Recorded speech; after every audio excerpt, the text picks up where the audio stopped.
Assalamualaikum warahmatullahi taala wabarakatuh dan salam sejahtera. Video pada kali ini kita akan belajar sejarah tahun 5 dalam unit 6 iaitu sejarah kemerdekaan. Kita akan fokus kepada tajuk ke arah menuntut kemerdekaan. Jom kita lihat apakah objektif pembelajaran yang akan kamu capai di akhir pelajaran nanti. Kamu akan dapat yang pertama iaitu menyatakan usaha-usaha ke arah kemerdekaan.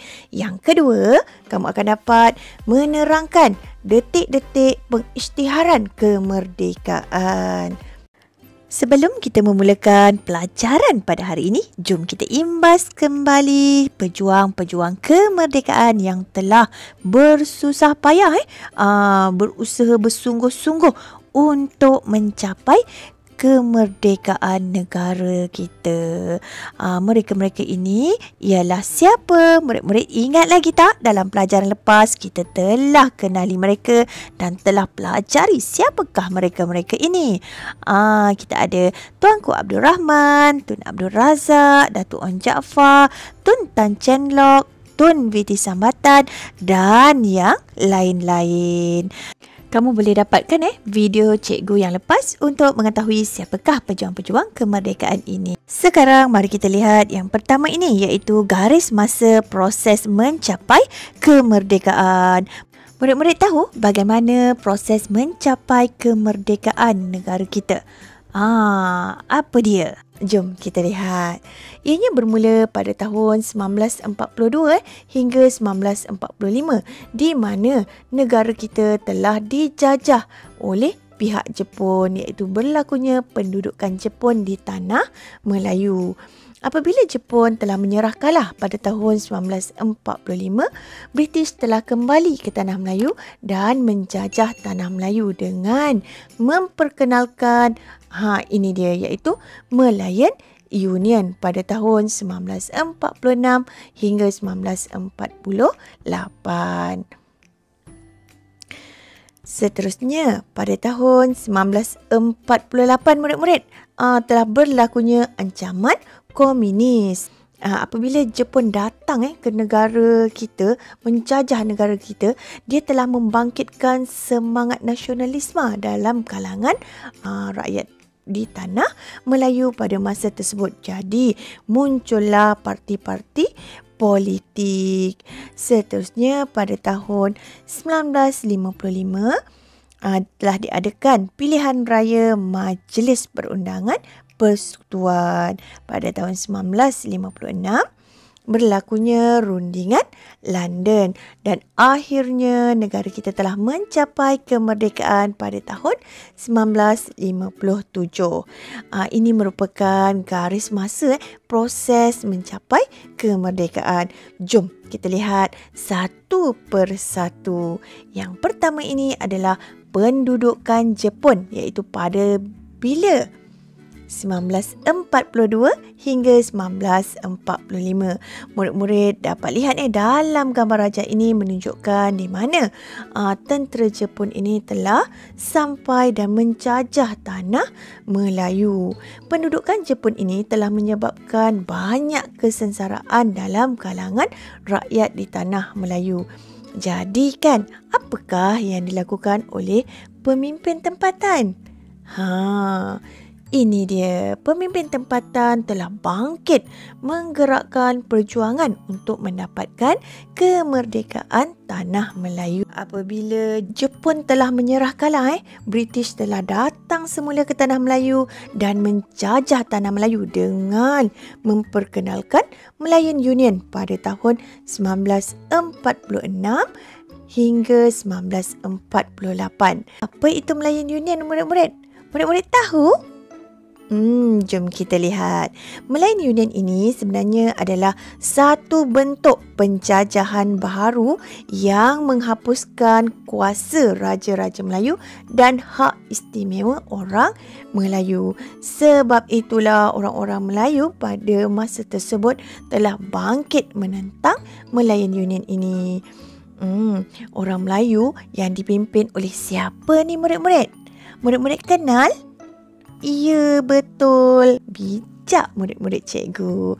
Okey, ini merupakan Datuk On Jaafar, di mana Datuk On Jaafar ini telah memimpin orang-orang Melayu untuk bangkit menentang Malayan Union.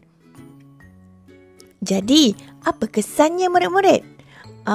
Kesannya Malayan Union ini telah digantikan dengan Persekutuan Tanah Melayu pada tahun 1948. Ini bermakna Malayan Union ini telah dihapuskan. Seterusnya, mari kita lihat pula apakah yang berlaku pada tahun 1948. Kalau kita lihat dalam gambar rajah ini, berlakunya ancaman komunis, di mana Parti Komunis Melaya iaitu PKM, dia telah melakukan kezaliman seperti membunuh, memusnahkan lumbung biji timah dan ladang getah. Dia telah bakar ladang-ladang getah. Apa kesan daripada keganasan komunis ini, murid-murid? Ya, betul. Keganasan komunis ini telah mengakibatkan darurat diisytiharkan di seluruh negara pada tahun 1948. Murid-murid tahu siapakah yang mengisytiharkan darurat ini? Yang mengisytiharkan darurat pada masa tersebut adalah pihak British. Mesti murid-murid tertanya-tanya kan, cikgu, apakah perbezaan di antara darurat pada zaman dahulu dengan darurat yang telah diisytiharkan baru-baru ini, tahun 2021 oleh Kerajaan Malaysia? Bezanya adalah darurat di Tanah Melayu yang diisytiharkan oleh pihak British pada tahun 1948 itu adalah untuk menangani pemberontakan komunis. Dia nak hapuskan komunis, sebab itulah diisytiharkan darurat. Jadi bezanya dengan darurat yang diisytiharkan oleh kerajaan pada awal Januari 2021 itu adalah proklamasi darurat yang dilaksanakan sehingga Ogos 2021 sebagai langkah proaktif untuk membendung apa? Membendung wabak COVID-19 di negara kita. Itulah antara perbezaannya. Apabila darurat telah diisytiharkan pada tahun 1948, Tuanku Abdul Rahman sebagai Ketua Menteri pada masa tersebut yang mewakili pihak perikatan, dia telah berunding dengan pihak komunis, iaitu dikenali dengan rundingan baling. Apa hasil daripada rundingan tersebut? Rundingan tersebut gagal, tidak dapat mencapai kata sepakat di antara pihak komunis dengan pihak perikatan pada masa tersebut. Akhirnya darurat telah diisytiharkan tamat pada tahun 1960. Baiklah, seterusnya mari kita lihat, ini dia kemunculan parti-parti politik pada tahun 1945 hingga 1951. Kalau murid-murid lihat dalam gambar rajah ini, ini bendera parti politik mana ya? Ini merupakan bendera bagi Parti Perikatan. Okey, jom kita lihat parti yang pertama. Pada tahun 1945 telah munculnya Parti Kebangsaan Melayu Malaya, iaitu PKMM. Pada tahun 1946 pula telah wujudnya Parti UMNO, iaitu United Malaysia National Organisation. Ini dia pada tahun 1946 juga telah wujud juga Malayan Indian Congress MIC. Ini dia punya bendera parti. Seterusnya pada tahun 1948 bendera hijau ini, iaitu wujudnya Hizbul Muslimin. Pada tahun 1949 pula telah wujudnya Malayan Chinese Congress MCA. Pada tahun 1951 pula telah wujud Parti Islam Semalaya.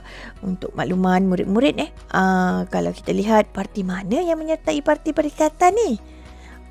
Betul, iaitu UMNO, MIC dan MCA.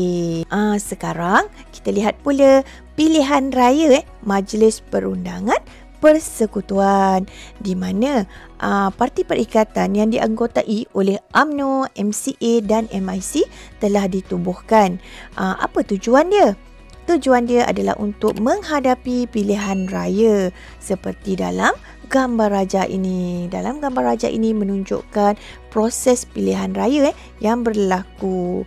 Okey, jadi setiap parti politik yang mewakili setiap kaum iaitu Melayu, Cina dan India. Maksudnya UMNO mewakili parti politik Melayu, MCA mewakili parti politik kaum Cina dan MIC pula merupakan parti politik yang mewakili masyarakat India. Apa keputusan pilihan raya pada masa tersebut?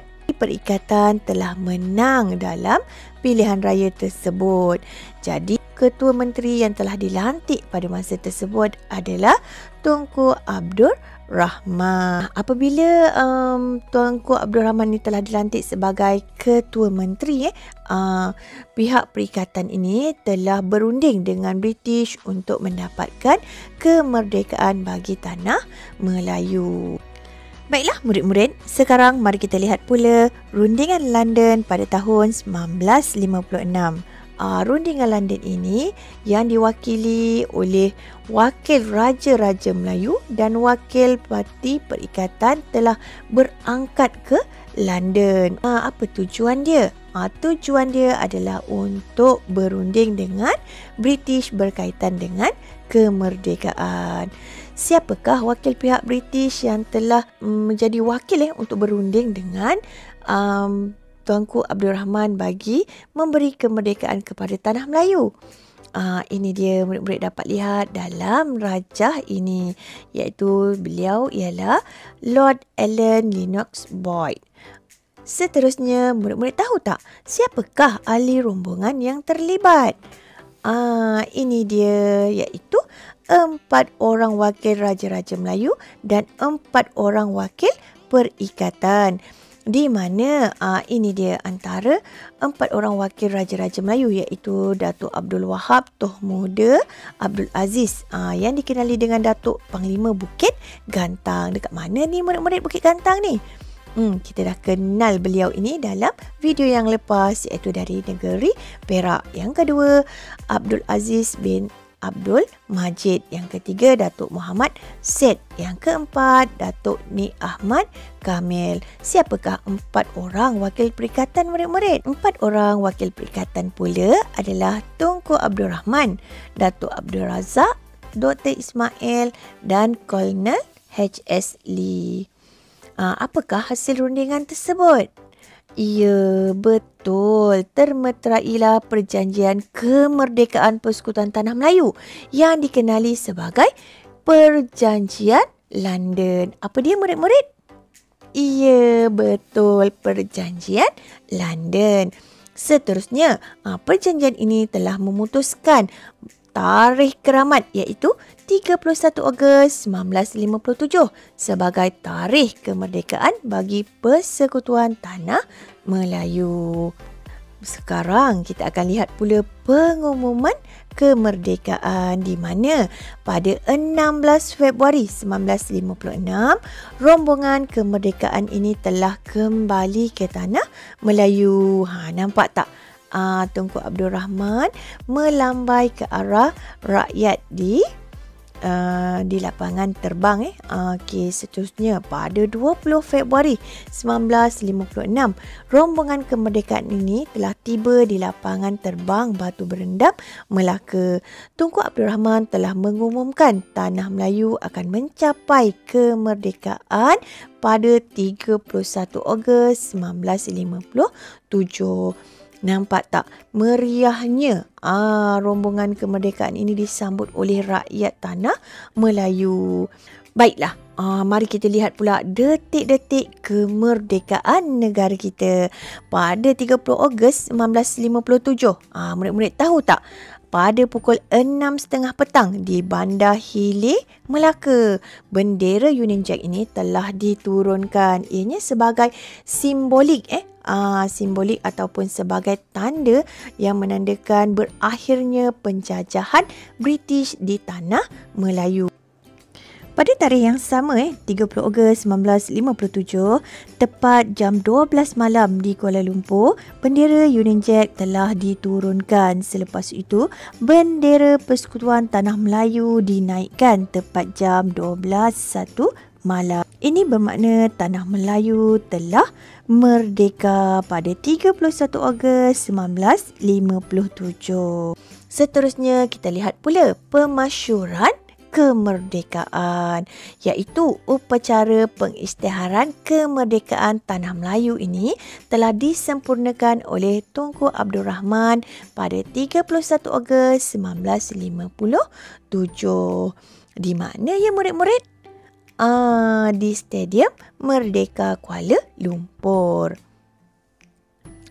Tapi cikgu nak tanya, di hadapan siapa upacara pengisytiharan kemerdekaan ini telah dilakukan?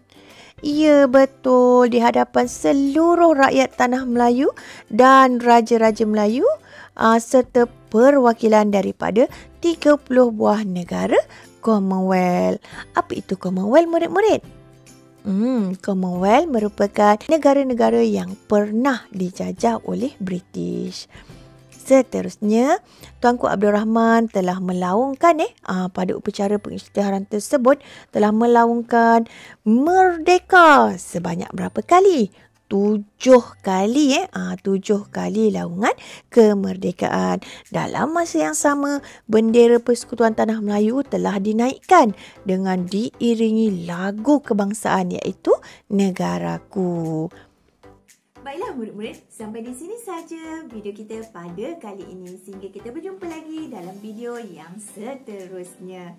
Sekiranya video ini bermanfaat buat kamu semua, tekanlah butang subscribe dan loceng. Jangan lupa juga like dan share video-video cikgu dengan rakan-rakan kamu. Bye!